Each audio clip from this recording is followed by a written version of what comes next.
Good morning, Americans. This is your private alien and Bubba here on the morning of Sunday, June 21st, 2020, the first full day of summer. Hot day in Atlanta today, 90, they say.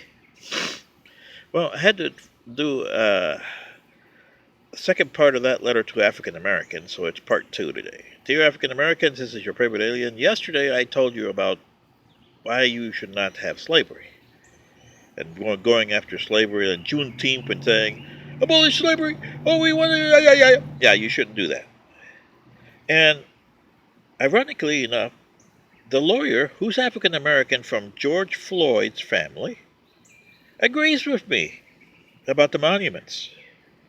My hat's off to him. There's finally an African American that has comprehension. I didn't think you had any, but my hat's off to you, sir. To me, you're doing a good job for the Floyd family. And here is the problem, African Americans. For your Juneteenth that you had the other day. In 1876, the Republicans were losing the presidency, and they wanted it at all cost. And the Democrats wanted to eliminate the Yankees out of the South at all cost. So they did a backroom deal. The Republicans sold you down the river, and the Democrats got their South back. The Republicans packed up and left the South. There was not a Republican there by 1884 in the South. And therefore, the Democrats were free to clobber you guys because they consider you guys the cause of the lost war, which you weren't, but they needed somebody to blame. So the Jim Crow law started to appear all over the place in the South. And lynching started again. The KKK got rejuvenated and started, but it didn't get rejuvenated enough until the early 20th century. And here's the problem, African Americans. You have the same problems that I had when I was a kid. And I'll tell you why. The backroom deal that you had in 1876 was the same backroom deal that happened to my country, Panama.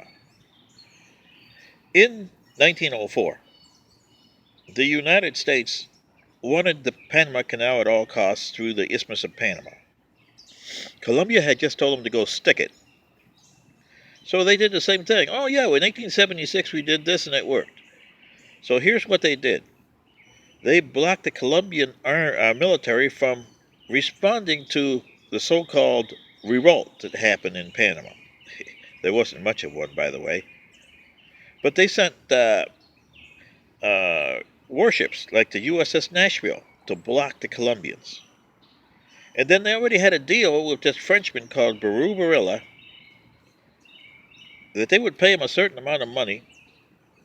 And to make matters worse, he signed a treaty as a Panamanian. He was never a Panamanian, he was a Frenchman. That irked the people in Panama. But they didn't have any recourse, just like you black African Americans didn't have any recourse. So for the next 60 years, they had to eat it. They growled, but they had to eat it. Now, there was need to work in the Panama Canal, and there was a lot of southern people that didn't like what was going on in your southern states because they had lost everything during the Civil War. Their descendants that were young at the time, say 20, who were used to the opulent ways of doing things, running a manor and all kinds of stuff and having servants and everything else, a lot of them went to Panama and became what's known as the Zonians. And they were never left the zone, okay? And their descendants, 2 and 3 generations later, never left the zone. And they were the most vicious Americans you can think of, because when I was growing up in the 60s, they were, oh, we hate Panama. They're the savages, is what they used to say. Now, the Panamanians had no problems with the Americans that came in and rotated out. But the Zonians, oh, them. And by the way, the United States, that treaty was signed in perpetuity, which means forever.